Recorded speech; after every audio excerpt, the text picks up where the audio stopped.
చేయొచ్చు. కాబట్టి ఇక్కడ ఆయన ఐడెంటిఫై కాదలుచుకున్నారు ఇక్కడ. అంటే ఎన్డీఏకు ఒక విధంగా ఎన్డీఏలో ఇంకా బీజేపీ జనసేనల తరఫున దీన్ని మేము ఇంకా వేరుగా పవన్ చేస్తున్నాడు కాబట్టి బీజేపీ వాళ్ళు చేయలేదేమో అని కూడా నాకు ఇప్పుడు ఇక్కడ అనిపిస్తుంది. సో చెగువేరా నుంచి ఆయన పూర్తిగా సావర్కర్ వైపు వెళ్ళిపోయారేమో అని నాకు అనిపిస్తుంది ఇదంతా చూసిన తర్వాత. కానీ ఇది మంచిదైతే కాదు. ఒక ఉప ముఖ్యమంత్రి ఒక మతంతో ఐడెంటిఫై అయినట్టుగా మాట్లాడేసేయటం, మీరు మసీద్ మీద జరిగితే ఊరుకుంటారా, చర్చి మీద జరిగితే ఊరుకుంటారా, ఇలా మాట్లాడడం ఇది చాలా వాంఛనీయం కాదు. ఇటు ఇలా జరగకుండా ఉండటం చాలా మంచిది. వ్యక్తిగతంగా ఆయన పూజలు పురస్కారాలు ఆయన ఏవైనా చేసుకోవచ్చు. దీన్ని పెంచదలుచుకున్నారేమో అని ఇంతకుముందు కూడా ఆయన ఒక మాట మాట్లాడారు, కొంచెం సున్నితంగా ఉన్నారు. వాళ్ళ నాన్న దేవుడి ముందు దీపారాధనకు సిగరెట్ వెలిగించుకుంటాడని. నేను I was the first react. ఇటు తండ్రి సమస్య ఉంది, రెండు దేవుడి సమస్య ఉంది. ఖచ్చితంగా ఎంత కమ్యూనిస్టు లేదా వాళ్ళ భావాలు ఏమున్నా సరే దేవుడి ముందు దీపంతో వెలిగించుకునేటంత పరిస్థితి ఎవరికి రాదు, ఆయనకు కూడా వచ్చి ఉండదు. మరి ఇలాంటివి ఎందుకు మాట్లాడుతున్నారు నాకు తెలియదు. వీటి నుంచి ఆయన ఆశిస్తున్నది ఏంటో నాకు తెలియదు. కానీ కొంచెం సంయమనం పాటించాల్సిన అవసరం మటుకు చాలా ఎక్కువగా ఉంది. ఇప్పుడు విడిపోయినా తెలంగాణలో కూడా ఆయన చాలామంది అభిమానులు ఉంటారు. అసాధారణ కళకేముంది. కాబట్టి ఇప్పుడు ఉదాహరణకు ఇవే మనం ఇంకో రాష్ట్రం హైదరాబాద్లో ఆ మాటలు మాట్లాడితే భిన్నంగా ధ్వనిస్తాయి అక్కడెక్కడో. కాబట్టి ఎందుకు ఇవన్నీ అవసరం లేదు. చట్టపరంగా చర్య తీసుకోండి, ఆధ్యాత్మికంగా చేయండి, కలగాపులకం చేసి ఈ రాజకీయాల్లోకి దీన్ని నా రాజు కారాకుర అన్నయ్య నసీబు అన్నయ్య మన రోజులు మనకుంటాయి అన్నయ్య. ఆ పాట ఒక్కసారి వినండి. హైదరాబాద్ నగరం ఎలా కట్టారు, ఎన్ని మతాల వాళ్ళు ఉన్నారు, ఇవన్నీ అందులోనే ఇటు నుంచి ఆ మతవాది ఇటు నుంచి ఆ మతవాది వచ్చి వాళ్ళిద్దరు కలిసిపోయిన దృశ్యం చూపిస్తారు. సో కనీసం తన జానీ అనుకోండి, జానీ అయినా పాట ఐడియా ఉంది కానీ జానీ ఉంటుందేమో మేబీ. సో కనీసం ఆ స్పిరిట్ నుంచి ఎందుకు దూరం అవుతున్నారో అర్థం కాదు. కానీ బాధాకరమైన విషయం. దీనికి లింక్ ఒక్కటైతే కనిపిస్తుంది. హరిహర వీరమల్లు సినిమా షూటింగ్ ప్రారంభమైంది. భారతదేశ చరిత్రలో బహుశా ఒక ఉప ముఖ్యమంత్రి హోదాలో ఉన్న వ్యక్తి షూటింగ్లో పాల్గొనడం ఇదే. ఎన్టీఆర్ కొద్ది రోజులు చేశారు, అది ఆగిపోయింది ఎన్నికలు రావడంతో. ఒక క్రమ పద్ధతిలో రెండింటిని మిక్స్ చేయడం అన్నది పవన్ కళ్యాణ్కి సాధ్యం అవుతూ ఉంది. నాకేం అభ్యంతరం లేదు, నటించవచ్చు. ఒక డాక్టర్ ఇంజెక్షన్ చేసినట్టు లేదా మీ జర్నలిస్ట్ వ్యాసం రాసినట్టు పవన్ కళ్యాణ్ నటించవచ్చు. కానీ హరిహర వీరమల్లు కూడా మొగ్గలాయిల అప్పుడు అటువంటి వాళ్ళ పాలనలో అడ్డం తిరిగినటువంటి ఒక హిందూ అని అనాలి, ఎందుకంటే హిందూ ఒక బందిపోటు లాంటి ఒక కథ. కాబట్టి వీరభోగులు అందరూ ఉంటారు కదా మన కథల్లో, ఆ టైప్ ఆఫ్ స్టోరీ. దాన్ని పాన్ ఇండియాగా తీస్తున్నారు. పాన్ ఇండియాగా తీసినప్పుడు దీని ఎఫెక్ట్ ఇండియా తెలుగు రాష్ట్రాల్లో, దక్షిణాదిలో, ఉత్తరాదిలో కూడా రకరకాలుగా ఉండబోతుంది. కాబట్టి పవన్ కళ్యాణ్ ఒక కంప్లీట్ కోర్స్ కరెక్షన్ మారింది పవన్ కళ్యాణ్.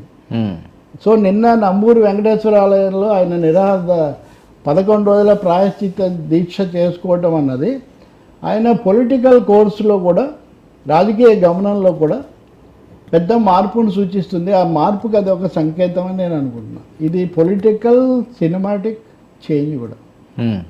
హరిహర వీరమల్లు స్టోరీ దారి తీస్తుంది, మీరు చూస్తారు త్వరలో.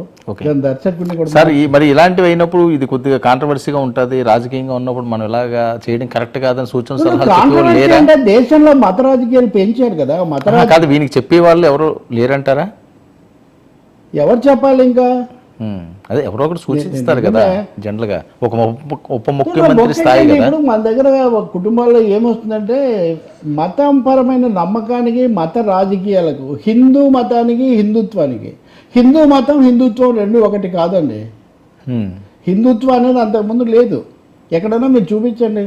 అసలు హిందూ మతం అనేదే లేదు, వైదిక మతం ఉంటుంది అని అంటుంటే హిందుత్వ అనే పదాన్ని వీర సావర్కర్ తర్వాత వీళ్ళు తీసుకొచ్చారు. బీజేపీ కూడా ఆలస్యంగా తీసుకుంది, అనివార్యంగా దాన్ని తీసుకున్నారు వాళ్ళు. కాబట్టి పవన్ కళ్యాణ్ చేసేది హిందుత్వ కార్యక్రమం. ఇది ఒరిజినల్ హిందూ మత కార్యక్రమం ఇది కాదు. ఈ రెండింటికి తేడా చాలామందికి తెలియదు. ఓకే, అంటే ఒక దశలో రాహుల్ గాంధీ కూడా అనేవాడు, తర్వాత సర్దుకున్నాడు. ఇప్పుడు కేసీఆర్ లాంటి వాళ్ళని కూడా ఇప్పుడు కేటీఆర్ చెప్తూ మాకు మీరేం అక్కర్లేదు, మా నాన్న కంటే పెద్ద హిందూ ఎవరు ఉండరు ఈ పద్ధతిలో అనేవాళ్ళు. కాబట్టి బహుశా మీరు అన్నట్టుగా అంటే మీరంటే ఎవరైనా వాళ్ళ అన్నగారు ఎవరైనా చెప్పొచ్చు కదా అని మీరు ఎవరైనా అవ్వచ్చు. ఇప్పుడు గవర్నమెంట్ లో ఉన్నారు కాబట్టి కొన్ని సూచన సలహాలు తీసుకుంటారు కదా. ఉప ముఖ్యమంత్రి స్థాయి అంటే మనం ఇది చేయొచ్చా చేయకూడదా? మీరు విడదీయడం చాలా కష్టం అండి. ఇప్పుడు మోదీ గారు దీక్ష ఒక టోపీ పెట్టుకోమంటే నిరాకరించారు. ఆయనే మళ్ళీ అక్కడ గంగా నదికి హారతి ఇచ్చారు. వీటిని మీరు ఎలా విడదీస్తారు ఇందులో? అందుకనే మతము రాజకీయాలు పూర్తి వేరుగా ఉండాలి అని చెప్పేది.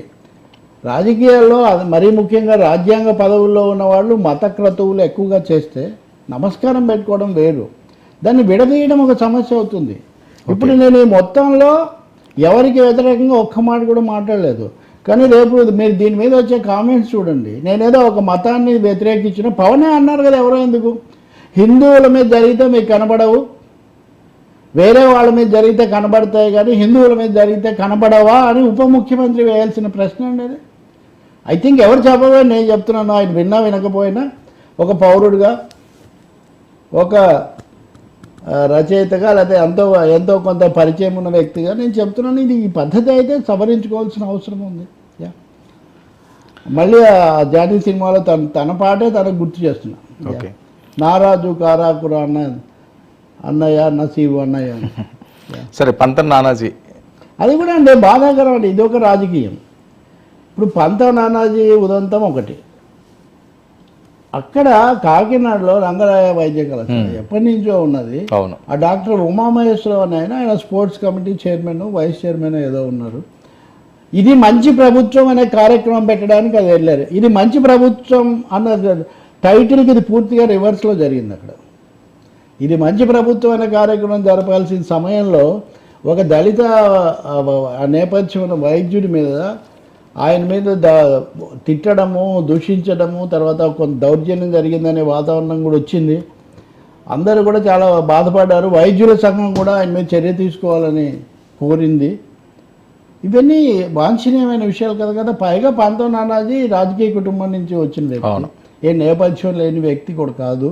గట్టిగా నిలబడ్డాడు పవన్ కళ్యాణ్తో. ఎంత దూరం వెళ్ళిందంటే చివరకు పవన్ కళ్యాణ్ కూడా సహించలేక ఇది సరికాదు, నువ్వు ఇలా చేసి ఉండకూడదు అంటే ఇప్పుడు ఆయన కూడా ప్రాయశ్చిత్తం చేస్తున్నాడు. ప్రాయశ్చిత్తం చేయడము, లాంఛనము అది కాదు కావాల్సింది. అసలు ఈ ఆలోచన ధోరణి, ఆధిపత్యంలాగా ఉండే ఈ పద్ధతి మారాల్సిన అవసరం ఉంది.